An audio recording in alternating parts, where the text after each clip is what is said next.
Radio Flamme. Bonjour, alors aujourd'hui j'ai l'honneur de recevoir un YouTuber bien connu dans le monde du motocross. Je vous laisse vous présenter. Bonjour.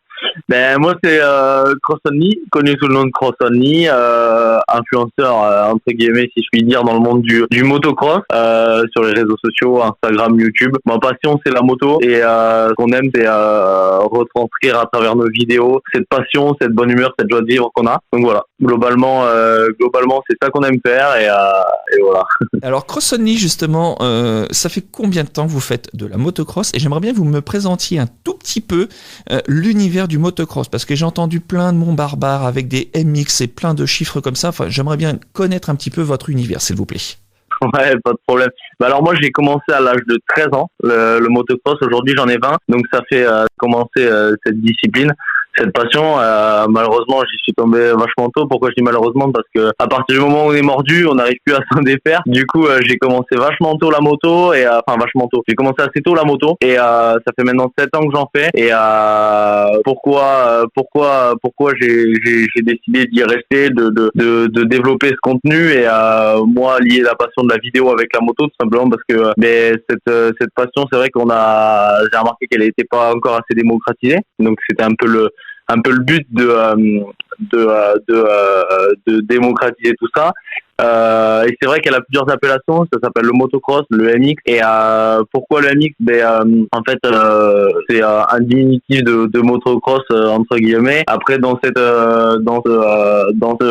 catégorie-là, ça regroupe en fait les personnes qui font de la moto tout terrain sur des terrains de motocross et non pas les personnes qui font de la moto tout terrain sur voie publique, ce qui est deux choses différentes. Et voilà, globalement le motocross c'est ça, c'est une passion de la moto sur des terrains fermés, homologués et avec des motos qui elles ne le sont pas, mais des motos tout terrain grosso modo.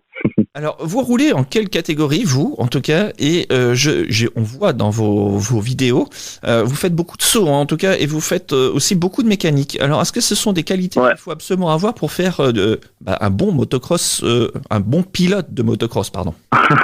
Alors moi, je peux pas, pour l'instant, me catégoriser comme pilote, on va dire.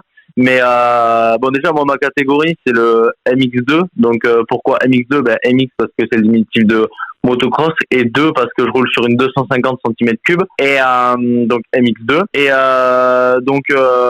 est-ce que faut avoir des connaissances en mécanique pour pouvoir faire de la moto? J'aurais envie de dire non, parce que on peut très bien passer par intermédiaire de concessionnaires, de garages, d'ateliers de mécanique pour pouvoir faire tout ce qui est entretien sur notre machine. Après c'est vrai que c'est un sport qui vaut déjà très cher, donc si en plus on se fait pas nous-mêmes notre propre mécanique, c'est très compliqué de le pratiquer. Donc là c'est vrai que moi à partir du moment où quand j'ai commencé la moto, j'avais pas de fonds nécessaires. C'était mes parents qui ont pu me financer mes débuts, on va dire. Donc ils m'ont dit concrètement que si je voulais faire la moto, fallait que j'apprenne la mécanique parce que ça allait avec et qu'on pouvait pas aller dans un atelier régulièrement pour la faire entretenir. Donc c'est comme ça que j'ai commencé à faire de la mécanique sur mes motos et après c'est devenu une passion, la mécanique, et maintenant mon métier.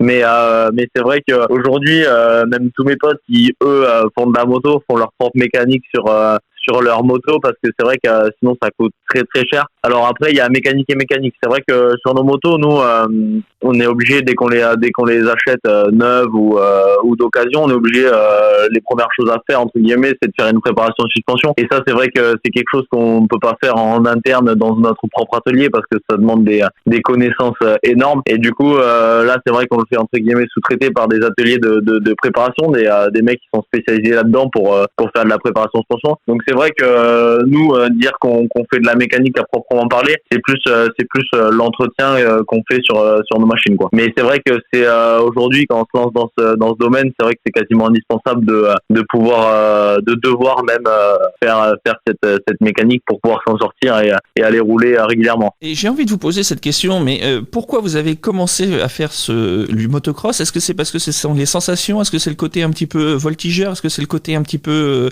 aventurier? Parce que quand on regarde vos vidéos, on s'aperçoit que le motocross vous a laissé quelques fractures, on va dire quand même. Hein. Ouais, exactement. Mais c'est vrai qu'en fait, moi, comment j'ai commencé la moto, c'est un ami à moi. Un jour, je m'en rappelle très bien, et je m'en rappellerai, je pense, toute ma vie. On était dans le bus du retour du collège et on discutait. Et il me dit putain, je fais de la moto et tout. Et moi, mes parents étaient fans déjà de moto, mais de moto route et non de cross. On avait personne dans la famille qui faisait du motocross. Et en fait, comme mon pote m'a dit ça, j'ai dit oh, c'est la folie et tout. J'aimerais trop essayer. Il m'a dit bah écoute, cet après-midi, on n'a pas cours, viens à la maison, je te ferai faire un tour. Donc j'y suis allé et en fait, moi, c'était ouf parce que je suis monté devant lui alors que c'est pas du tout une moto de place. On est parti dans les chemins, on a direct envoyé des sauts. Je m'en rappellerai toute ma vie. Et là, je me suis dit, oh, mais c'est un truc de malade ce sport, les sensations que tu peux ressentir. Alors que c'était même pas moi qui pilotais cet après-midi, mais les sensations que tu peux ressentir. Et je trouvais ça magique. Sauf que ce que j'ai trouvé ouf, c'est qu'à côté de ça, je connaissais pas. Avant qu'il me le présente, je connaissais pas. Donc c'est à ce moment-là où je me suis dit,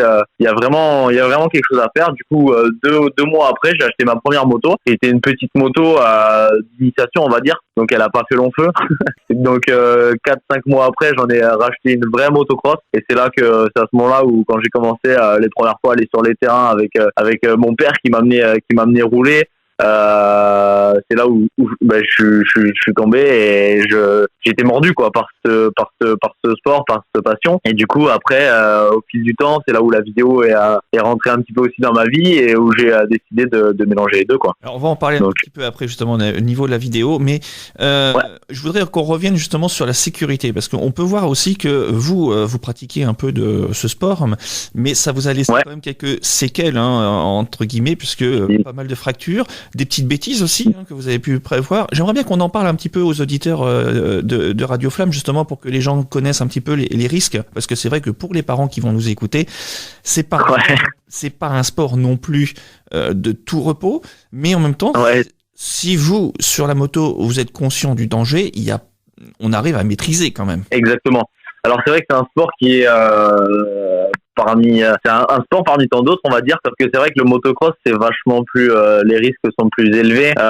Aujourd'hui c'est vrai que la jambe on pourrait se casser la jambe en traversant la route mais c'est vrai qu'avec la moto on amplifie un peu ce phénomène-là et c'est un sport qui est relativement dangereux. Après aujourd'hui il y a beaucoup de protections qui existent pour limiter entre guillemets si je puis dire la casse, mais même avec beaucoup de protections quand il y a une chute, il y a une chute et c'est comme partout c'est un sport qui engage à ça, qui engage à ce danger. Après on est conscient à partir du moment où on prend notre moto, qu'on met le casque et qu'on part sur la grille de départ, on est conscient du danger. On sait qu'il est présent. On y repense tout le temps. J'ai pas mal d'amis qui malheureusement ont eu des séquelles qui leur resteront toute leur vie, qui peuvent plus se déplacer comme ils se déplaçaient avant dû à ce sport. Donc des gros crashs, on en entend quasiment. C'est triste, mais quasiment tous les mois on entend que un pilote c'est gravement blessé, soit le pilote ne pourra pas remarcher, soit même des fois ça va jusqu'à pire quoi on va dire. C'est très triste, mais aujourd'hui on est au courant de ce danger là et en fait la passion prend le dessus sur ce danger et donc c'est vrai que on en est conscient quand on pilote la moto, mais aujourd'hui il y a des parents de petits qui leurs petits leur demandent de faire de la moto, qui nous écoutent. J'aurais juste un message à leur passer. C'est vrai que c'est un sport qui est dangereux, mais aujourd'hui la passion prend le dessus et je pense qu'il faut faut laisser faire les choses dans le sens où c'est un sport que nous si on y est tombé dedans jeune, c'est qu'il y a une raison. C'est comme aujourd'hui. Faire du surf ça peut être tout aussi bien dangereux, faire du ski ça peut être tout aussi bien dangereux, mais voilà, on est conscient des risques, mais on sait que la passion prendra le dessus et quoi qu'il arrive, même avec des séquelles physiques, si on peut encore monter sur la moto, on le fera. Alors justement, oui, parce que je pense que quand vous parlez de ça, il y a aussi un autre youtubeur, un de vos confrères qui s'appelle Léo Liasudry, qui fait des très bonnes vidéos justement à ce propos, puisque lui-même a été victime d'un accident. Je crois dans votre région, vous êtes du sud-ouest, dans votre région, je crois.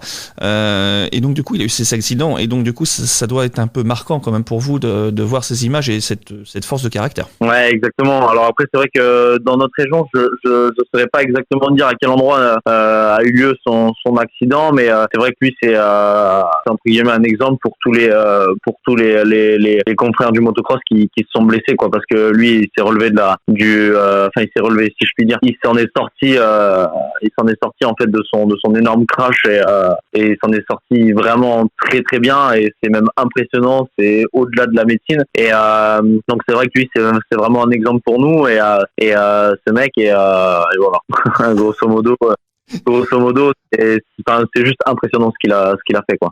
Par contre, si on regarde vos vidéos, et il y en a une qui est vraiment, je vais dire, enfin, pour nous, en tant que spectateurs, hein, on s'aperçoit qu'une fois, vous avez un peu plus jeune, visiblement, quand vous étiez adolescent, vous étiez un petit peu casse-cou parce qu'apparemment, vous roulez, mais vous mettez les mains où il faut pas mettre les mains, quoi, et ça peut avoir des conséquences, comme vous êtes retrouvé avec un doigt réduit, si mes souvenirs sont bons, c'est bien ça? C'est ça, exactement. Alors, c'est un peu les conneries quand on est jeune, mais ça c'est vrai que c'est de la pure connerie. Hein. Ça c'est quelque chose qui arrive, mais jamais, je l'ai jamais entendu. Et en fait c'est vrai que j'étais en train de rouler et puis à ce moment-là je sortais de mes révisions du brevet des collèges, donc j'avais un peu la tête ailleurs. C'était il y a quelques années déjà et je sais pas pourquoi j'ai eu cette idée de contrôler ma tension de chaîne en roulant. Donc je sais pas d'où m'est sortie cette idée. Mais je l'ai fait en fait en roulant et c'est vrai que du coup exactement. Donc mon gant en fait est coincé dans la chaîne de moto et automatiquement il est passé dans le pignon de sortie de boîte. Donc c'est une pièce du moteur qui tourne à grande vitesse avec des dents qui est tranchant. Donc je vous laisse comprendre la suite. Donc j'ai mon doigt qui s'est coupé malheureusement. Et donc après tout ce qui s'ensuit, j'ai pas d'énormes séquelles, mais les chirurgiens ont fait un travail de malade. Ils ont réussi à me regreffer le doigt sans que aujourd'hui je peux toujours me servir de mon doigt. Donc c'est une bonne connerie que j'ai faite, que je ne referai pas et que j'espère que ça a servi pour d'autres qui ont regardé la vidéo et qui ne sont pas passés par cette idée-là. Mais c'est vrai qu'il y a des conneries qu'on fait quand on est jeune parce qu'on est sur une machine quand même à moteur qui est dangereuse. Faut faire attention. Moi j'avais la tête ailleurs, j'étais jeune et j'ai pas du tout mesuré le risque. J'ai fait ça et ça m'a servi de leçon quoi. Alors dites-moi, pour préparer cette émission, je vous ai parlé qu'on allait justement être dans notre région. On avait deux circuits, celui de Vasteville et celui de Reville-la-Place. Vous m'avez dit, mais je connais Reville-la-Place. Alors expliquez-nous un petit peu pour nos auditeurs comment parce que vous êtes du sud-ouest, vous avez fait la distance pour venir ici. Expliquez-nous un peu cette visite au circuit de Reville-la-Place. Eh bien, en fait, moi aujourd'hui, Reville-la-Place, je connais de nom, tout simplement parce qu'elle rentre dans le championnat de France élite où j'ai suivi en fait durant une saison un pilote en tant que mécanicien. Donc, on est allé sur cette épreuve qui s'est disputée il y a quelques mois maintenant. Puis quand on est arrivé là-bas, c'est vrai que Roville c'est une piste qui est magnifique, la terre elle est préparée, enfin c'est une grosse préparation, on voit qu'il y a un vrai motoclub qui est engagé derrière tout ça. Et donc c'est vrai que ce genre de motoclub, une fois qu'on y passe une fois, on retient vite l'adresse et on retient vite le nom. J'ai beaucoup d'amis qui sont partis rouler pour s'entraîner, qui sont revenus avec des super souvenirs. Moi aujourd'hui j'ai pas eu l'occasion d'y poser les roues dessus, de rouler, mais j'espère que ça va pas tarder. J'attends de pouvoir avoir l'occasion et puis si vous allez avoir le président par la suite dans l'émission qui me passe un petit message. Écoutez, ça nous donnera l'occasion de faire cette interview plutôt qu'au téléphone mais en vrai et donc du coup je serai très ravi, il n'y a pas de souci. Alors pour cette émission, comme je vous ai dit dans cette émission, vous étiez deux youtubeurs très célèbres en tout cas qui menaient un petit peu le game dans le monde du motocross, donc Martin Burniard et vous. J'ai posé les mêmes questions à Martin Burniard. Je voudrais que je vais vous reposer ces mêmes questions et je vais voir un petit peu la différence de réponse. Ça m'amuse parce que, comme je vous ai dit, j'ai préparé cette émission en regardant vos vidéos, l'un comme l'autre. Hein, et ces questions-là, je me suis dit, ça va être assez drôle. Leur réponse va m'étonner. Alors, première question, attention, alors je fais pas le bip, hein, attention, hein, la production n'a pas assez d'argent pour faire des bips et des musiques, donc du coup on va le faire comme si c'était. Si vous deviez partir sur une île déserte avec un seul objet, ça serait lequel? Oula. Avec un seul objet? Ouais. Je dirais, ça va être bête, hein. Ça va être bête, mais c'est la génération de maintenant, mais je dirais mon téléphone, simplement parce que du coup je vais pouvoir revenir de cette île et en plus je vais pouvoir filmer tout ce qui m'est arrivé là-bas pour YouTube. D'accord. Alors, je pense que je vous dirai les réponses parce que pour l'émission, je vais pas vous donner tout de suite les réponses, mais je vous donnerai hors antenne les réponses de Martin. Vous avez rigolé.